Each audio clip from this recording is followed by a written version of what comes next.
Alah dalah. Semar. Kula. Lah kok dadi ndara dasih ucapmu? Ing atase kowe iki Panakawan saben-saben paring pangandikan kok cocok karo kahanan. Sing bab pundi? Ora usah dadak tak baleni.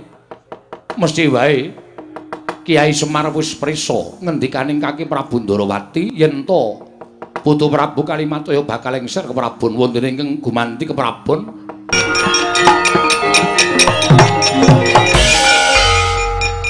Kok nun. Aku wis tekan negara Mestina, nggih. Sing methoke aku wonge werna-werna kok. Mboten perkara werna-werna, ning nika pancen satriya-satriya negara Ngastina. Kowe weruh, mboten ketang capet-capet saking katebian kula ngerti. Sing ketemu karo aku mau jarine jenenge Jayasanga. Anak Sencaki. Anak Sencaki? Nggih. Jayasanga niku umur 12 taun wis melu Bratayuda. Umur 12 taun wis melu perang. Empun, menika didikane pancen ya medeni. Anak Sencaki. Ana sing melu ngantem karo aku. Raden Danurwindo. Danurwindo iso. Danurwindo niku anake Raden Antarja. Niku putune Raden Werkudara. Terus aku dicandhak karo Danurwindo ditendang karo wong. Mlakune unah-unuh. Sapa lu? Hah? Sapa? Santosa. Udu. Wange kaya pripun? Nguyah-nguyuh. Ora.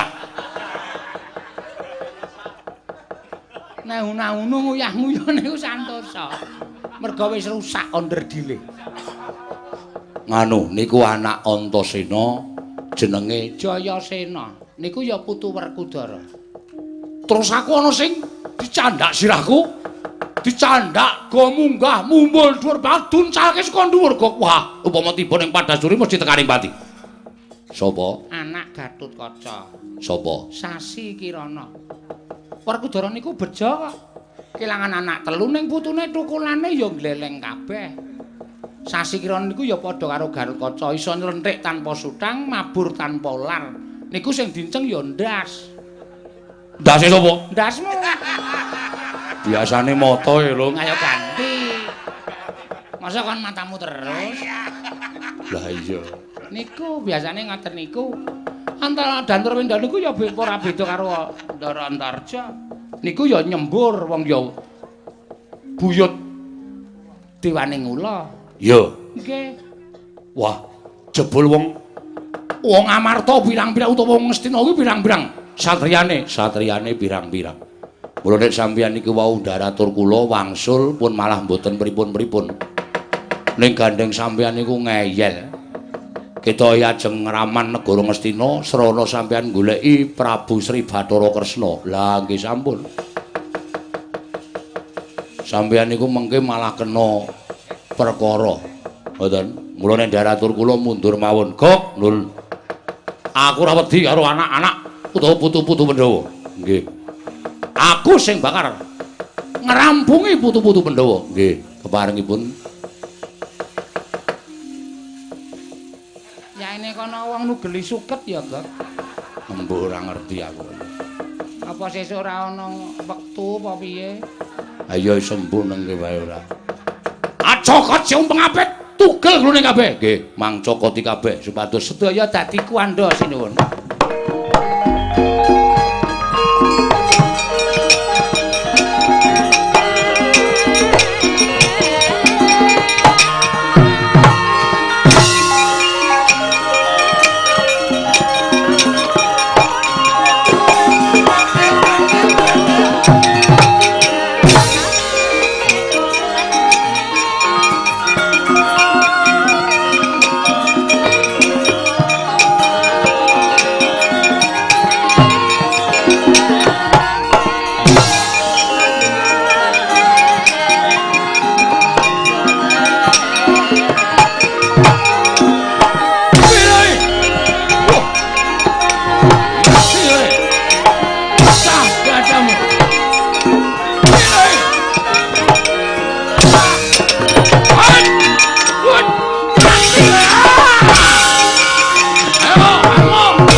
kok dadi eneng ratu kok ngamuk-ngamuk kaya ngono.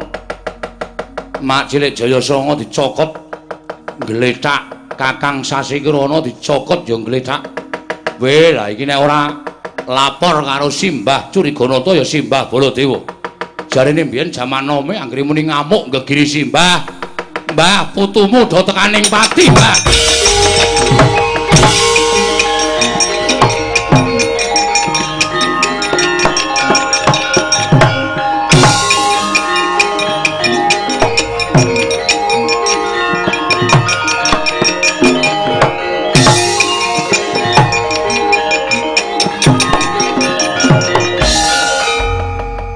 Jayasena, Mbak. Eneng apa? Bledhog mampak-ampak lebur kasaputing angin. Apa ana kerahe banteng karo mansan? Ora. Lah eneng apa? Kae, Mbah, tontonen. Putu-putumu perang. Putumu do perang karo Prabu Sawarka. Lho, Prabu Sawarka? Oh, ngakune kabar sing tak tampa isih putune Simbah Ndarawati, anake ya kuwi Prabu Bama Narakasura. Lho, lah kuwi padha karo putuku dhewe. Lah iya. Ning jarene arep ketemu karo Simbah Ndarawati, arep ngudi tuwuh males lara wirang karo sedane wong tuane sing dikandhake sing nyedani Simbah Ndarawati. Terus dilekke karo putu-putu Pandhawa. Nalika semono kalah mundur ning bareng dheweke nggunakake daya kemanden. Kabeh putu-putu dicokot padha ngletak, Mbah. Wah, iblis lan karepe dhewe. Kira-kira ora ana sing nandingi karo si Sawarka. Ora ana, jare Simbah biyen dek enom nek ngamuk medeni. Ya Mbah, saiki mumpung tuwa ngamuk kok. Aku tak weruh dibuktekke putumu ya pengen ngerti. Kowe men weruh mbahmu ngamuk, pengen. Sawangan to, aku mbiyen wis muni nesu ora ana sing wani karo aku Jayasena. Hei, Sawarka, kena delekke apa ora kowe bangsat?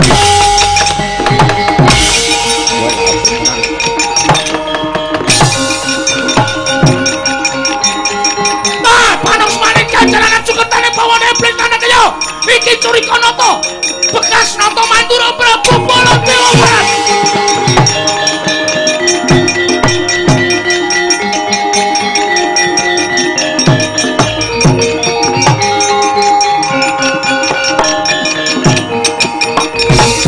Manungsa ora tataran ampean to orang jala rebutan kaya pecangan mati. Ayo, apa dikira Baladewa wis ora ana? Arep wis dadi pendhita kaya ngene nek nesu isih yo njejeki raimu ora bakal kalane. Oh, wong nang kene to. Wis ket mau nang kene. Wah, edan aku wis rada lamur wong. Ora apa-apa wis ora ketok. Kowe Sawarka? Iya, dasar Puranyata. Ngger, nang Cah Bagus. Kowe iki putuku. Kowe ngene ora? Aku Begawan Curiganata, biyen Alindra Mandura Prabu Baladewa. Aku ki mbahmu dhewe. Kowe iki putune Kyai Prabu Kresna padha karo aku ki mbahmu. Nek kowe arep sungkem karo wong tuamu, sung karo mbahmu, ayo tak derekke. Ayo tak tutke. Nek kowe arep ngrusak jajak dosa ngombe kanca, kowe arep ngudi tuwa malas lara wirang karo matine bapakmu wis pantes modar mergo wong ora duwe tata krama. Ya kuwi sing tak arepake. Kuwi sing aku ora trima. Ing atase eyangku kok mentolo karo anake dhewe. Kuwi kabeh ning perkarane. Kabeh wis dipetung tuna lan badine dening Kyai Prabu Kresna ya mbahmu. Mulai saiki manunggal nang negara Astina. Aku ora bakal manunggal. Lho, kowe wangkal. Aku ora perkara wangkal. Gelem manunggal yen nyugel gulune Nata Ndarawati Eyang Kresna. Piye? Muni piye kowe? Muni piye? Gelem manunggal yen wis nugel janggane Nata Ndarawati. Iblis lanat bangsat netangi kamurkaning Curiganata. Diapormu kaya ngono arep aku wis tuwek kaya ngene iki. Dugang raimu ora pecah dadi raja tundang Baladewa barat kowe. Rada ngarep kene. Asem cupet to. Wis tuwek kok gleleng. Tuwek ndasmu kuwi. Tuwek nang ngrajang-rajang dapurmu. Ora gantara dina ngrajang dapur. Ayo, iwa. Mati dene. Ayo, mata sastra jendramu. Waduh kena jaya kami jayan mulekane.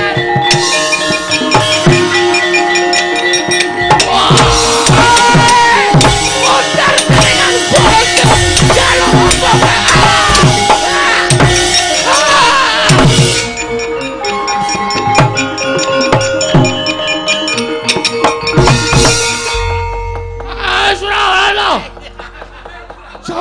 waduh. Waduh. Wah. Apik tenan Mbah Nesu. Dengkulmu melosot. Wah, ayo wis sepuh kok ya, senengane sok aneh-aneh. Aku nek ora takon ra gelaken nesu. Aku wis pendhita aja sing. Aku wis dadi penyeling grojogan 1000. Aku iku wis duwe lawan sabar. Ora kena nesu ning mergo aku mung kepengin nuruti supaya ditonton karo putu-putuku ta. Wes. Nek ora kuat omong rasa omong. Ora kuat omong nganti dipeksa ngasuse. Aduh. Aduh. Jono, piye? Edang. Edang. Dalu edang. Mensen. Hus. Awes ra tau.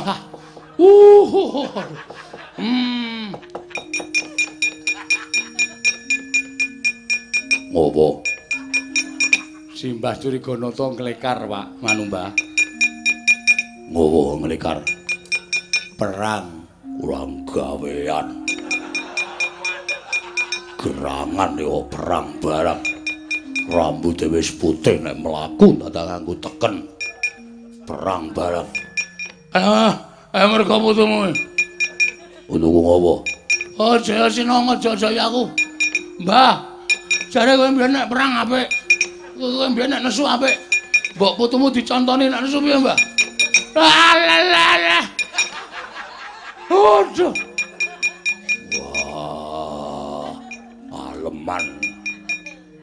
Werkudara tak ajar kowe. Werkudara tak toyo tenan kowe. Simbah iku ya malah wetenge dipejet ra iso ambekan. Wah. Aduh. Katangeke Jogwadir. Aduh. Wah.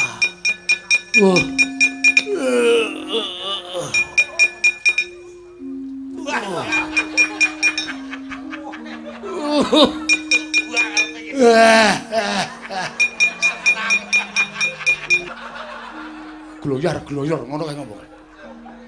Biyen mbahmu ki tak critani. Sing jeneng Werkudara. Kowe nganti kondange dhewe kowe entuk critane para piyai sepuh. Werkudara mbahmu kuwi nek sapa sing wani karo Werkudara? Ora eneng.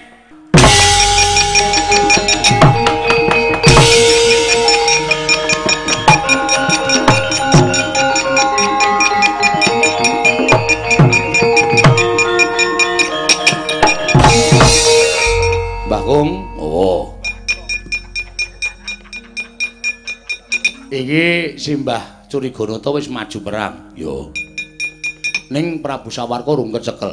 Mergo mau arep dicekel Simbah Curiganata wis kebacut kentekan napas. Terus jare Simbah kakung ki biyen nek perang top. Sing kandha sapa? Sing kandha wong akeh. Diapusi.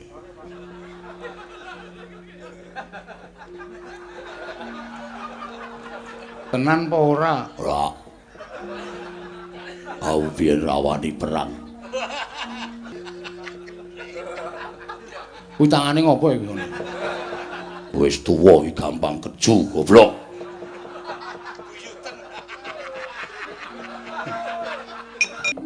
Mbok putune dicontoni. Ora. Kuwi dadi kewajibanmu sing enom-enom Sawarka ae cekelen. Wong tuwa mingkari nyawang. Ya sekali-sekali putune iki dicontoni perang ki ngene iki. Nek sampeyan ra gelem perang, aku gak dadi putumu. Ora ndek putu ora apa-apa. Werkudara, apa? Mbok yo nyontoni karo putu-putune.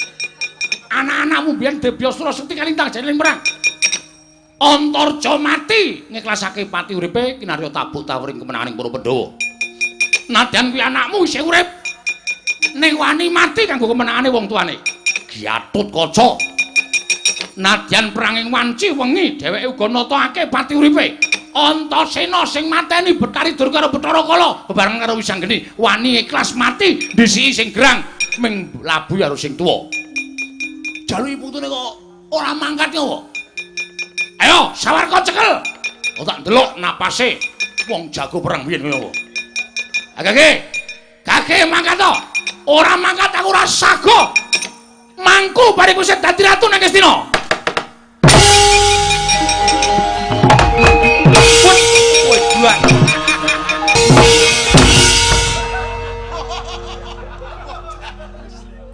Mbah, ngowo. Piye?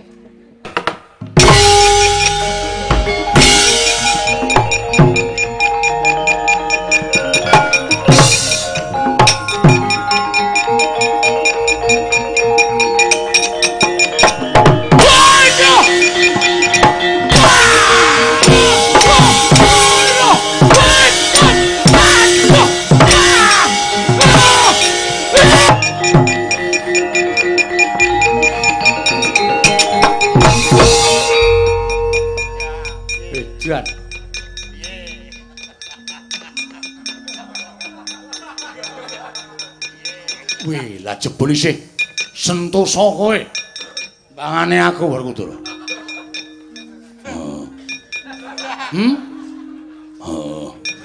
Saiki wis do tuwek-tuwek. Napase wis do iki nesu ya medeni. Wah, bareng entuk 2 menit kelekar. 2 menit ki sampe banget. Simbah Werkudara ya ngono. Ketoke lu mangkat mau druk jleng wup. Bareng anjlok sikile ra bener ya wis. Bayaran kabeh. Dok kaya ngono mengko ana Pradata adil. Dene kowe isih ngakoni kalane Yangmu ing Darawati, isih ana pangapura karo kowe manunggala karo para putu-putu Pandhawa. Amapanan negara Ngastina lan kowe bakal direngko minangka dadi sumitraning putuku Siparikesit. Iya, Kanjeng Hyang kula ngaku kalepatan. Kula ngakeni kalepatan kula Kanjeng Hyang.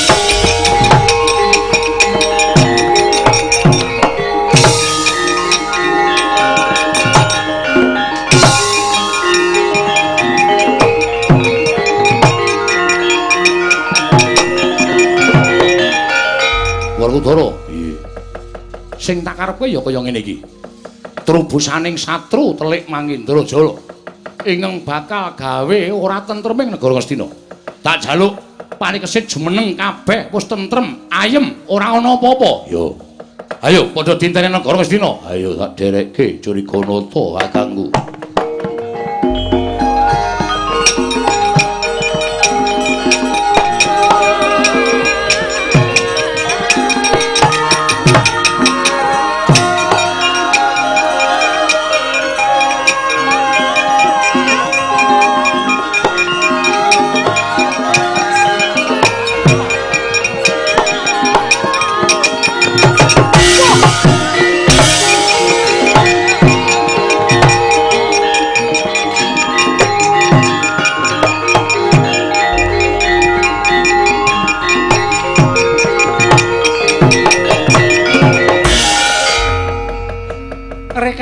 Pancen bebudhek banyu bening kana negara Astina.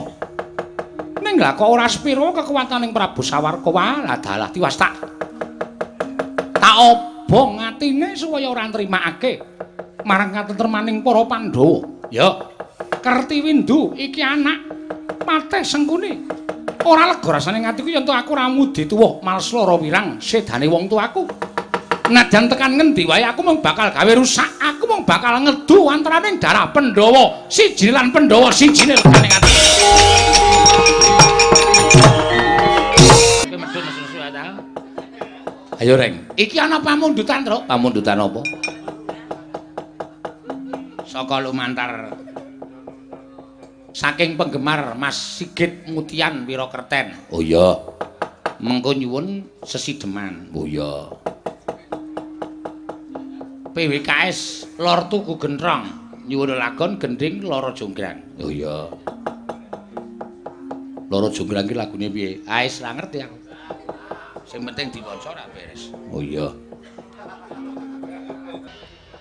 Sekalian do omongke gong kok ndak do ora prisa. Ah iya karang anu nang nggon jadwal sing di-share ning apa jenenge iki apa media sosial. Heeh. Kuwi tanggal 25 libur terus ning asline Mayang. Oh. Dadakan to. Neng Toyan Kulon Progo neng kulone daleme Suwargi Pak Adi Sugito sekitar 200 meter ke barat. Oh. Pinggir dalan. Ya pinggir neng tengah dalan ya iso kebal. Aku iki takoni apik-apik wangsulan mesti atos kok. Lah kowe tak ora wong Mayang neng tengah aspal. Mongko dalan utama sasak bis kowe. Ya mesti pinggir. Lah ya aku ki takon genahe kepiye? Bajigur iki. Wah, aku sengit nek carane. Kudune aku mumbul anjlok ki majleng ngono. Ha wis entek kok, Gong. Hah? Wis entek. Ngliwat meneh. Oh. Cah nekat ora. Jan semarak iki, Truk. Iya. Tetep awake dhewe sing luar biasa iki. Kok luar biasa? Piye pasukan joget pirang-pirang kok bengi iki? Jos tenan pokoke. Ha iya, ya. Ya ora apa-apa karang ya penggemar ngono kuwi. Heeh.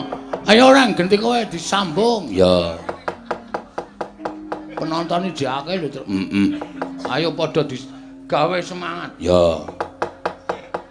Ana sing nyuwun sesideman, Gong. Apik kuwi tenan. Sesideman. Ya. Sing arep nyekar sapa? Tok suwunke sapa?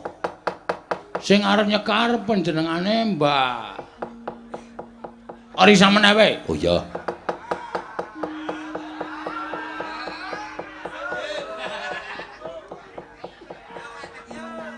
Yo ngadeg Mbak Orisa, jumeneng. Oh, iki penonton kaya ngene. Mengharapkan kowe ngadeg. Mbak Orisa ngadeg iki penonton gumuruh, nek meng aku sing ngadeg kowe ta. Wis ora ana apa-apane. Iya. Ngapain? Gebyar haul Eyang Juga yang ke 149 tanggal 5 Juli. Kuwi jane aku kon duet karo Sigit Rembang kono neng Blitar. Oh, kelir loro. Kelir loro ning dilalae aku ora iso. Oh, ya muga-muga sing streaming lumantar Blitar kono ora kecelik ya, Gong. Heeh. Aku duet. Oh, aku duet dhewe nang Yojo. Karo Isdarlia. Wah. Biyen tau dibel. Heeh. Karo adikku Sigit Rembang kono, dalang Rembang kono Mas benjing nganu teng Blitar kan duet kali kula ning benjang supados dihubungi panitia piyambak. Heeh. Tak tunggu pirang-pirang sasi ora menghubungi, aku nampa liyane. Ha iya. Nampa ning Yojo kene. Ayo nuwun pangapura. Ya, sesuk kala mangsa meneh, Gong. Dibaleni meneh. Ayo terus sa. Iki mung klarifikasi ndak. Anu jenenge iki penontonku sing nang kono padha gelo. Soale penggemarku nang Blitar iki udakara ana 7.775 to. Kowe iki ngapa kowe iki omong apa sing. Oh, Mas Tunama Sidam Skaring Bawana Langgeng. Utugung nggir parikesit. Nuwun wonten pangendika ing dawuh menapa Kanjeng Eyang. Lah kok dadi bareng aku sumurup pendak-pendak weruh kelawan pasuryanmu. Pendak-pendak aku sumurup marang citraning putuku si parikesit. Urung iso ngilangake lelakon ingkang wis kepungkur. Duk nalika wong tuamu kapupu ing Rana Madyalaga ning perang gedhe Bratayuda. Saben-saben niat kepengin ngudang kelawan putuku ning tinemune malah trenyuh atine wong tuamu aku. Merga tansah kelingan marang wong tuamu ya kuwi si Abimanyu. Putuku ing nalika semana kanthi gagah prakosa maju ning pabaratan. Ijen tanpa ruwang nasak barisaning mungsuh wekasan tatu warang keranjang rinanjap dening Kurawa nganti tekan sedane wong tuamu nalika semana ibumu isih nggerbini ya kuwi ngandhut jabang bayi ora liya kowe nggir parikesit. Nggih Kanjeng Eyang sedaya lelampan sampun ginaris sing pepesden samangke ingkang wayah mbok menawi saged kinarya lirunipun Kanjeng Rama sawarga. janjanipun sampeyan niku mboten perlu kaya ngoten. Penemban. Wis madheg pendhita kudune sing sabar, sing ikhlas. Mboten perlu panjenengan paring pangandikan kaya ngoten sing wis lelakon sing wis kawuri nggih sampun mboten sadiling-eling melih. Ayo kaya ngono ya Truk. Kuwi sik kelingan ra Truk? Oh isih. Jaman semono ya nek dicerita nganti salirane Ndurabimanyu nganti kaya landhak. Ora dibedhil. Salirane Ndurabimanyu nganti kaya landhak tegese panah li temancep nganti kaya landhak ngono lho, Gong. Oh, iki mau ngrembug graloka apa? Ngawur. Iki nek ora melu mek radong ra sampe melu Gong ora. Turu kono. Turu jengkulmu kuwi isih nyambut gawe kon turu ora. Monggo Ndara Parikesit menika ora sah dicritani sing boten-boten. Nggih leres niku nyontoni dhateng jiwa kasatriyanipun Kang Rama ning rak wancine mboten pas. Mergi niki nembe mboten wanci ingkang mirunggan. Iya, Kyai Semar pancen kono. Sing wigati didongake mawon muga-muga Ndara Parikesit menika pancen satunggiling satriya ingkang mangke saged nyambung sejarahipun para Pandhawa utamanipun ingkang Rama Penemban. Semareka den prayitna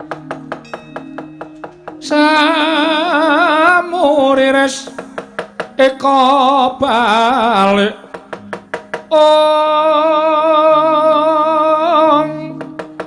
titiyani gandayani trisanya purnama sasi gilar-gilaraning tengah latar milang lintang bima sekti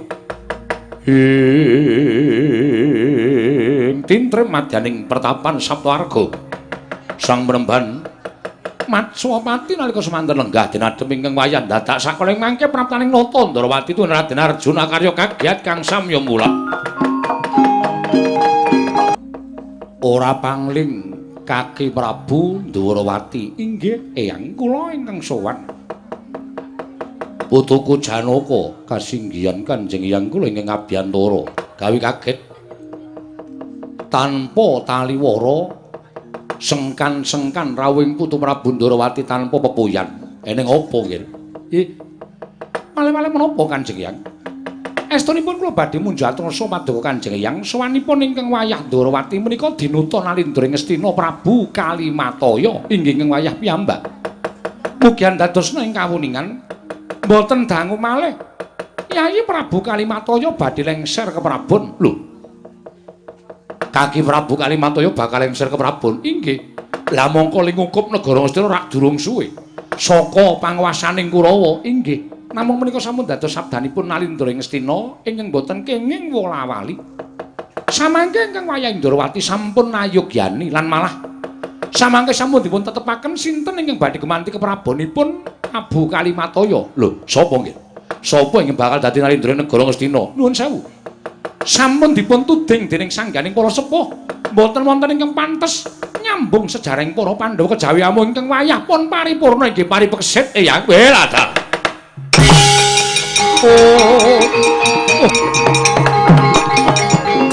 alah dalah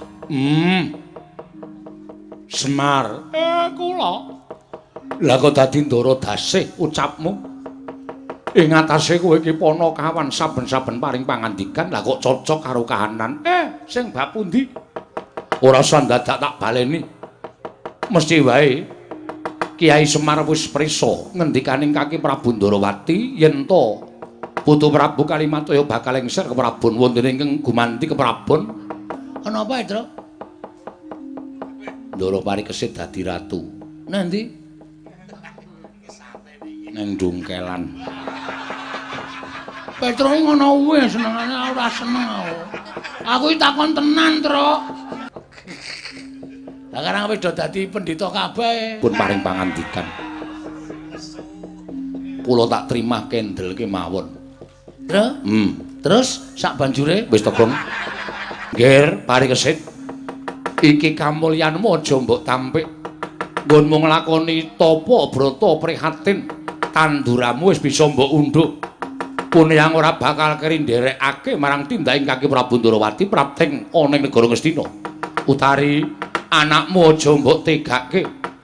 Kowe ndereka kelawan eyangmu ing Ndorowati sarta eyangmu ing Bono Keling. Inggih, monggo Kanjeng Eyang kula dherekaken Kanjeng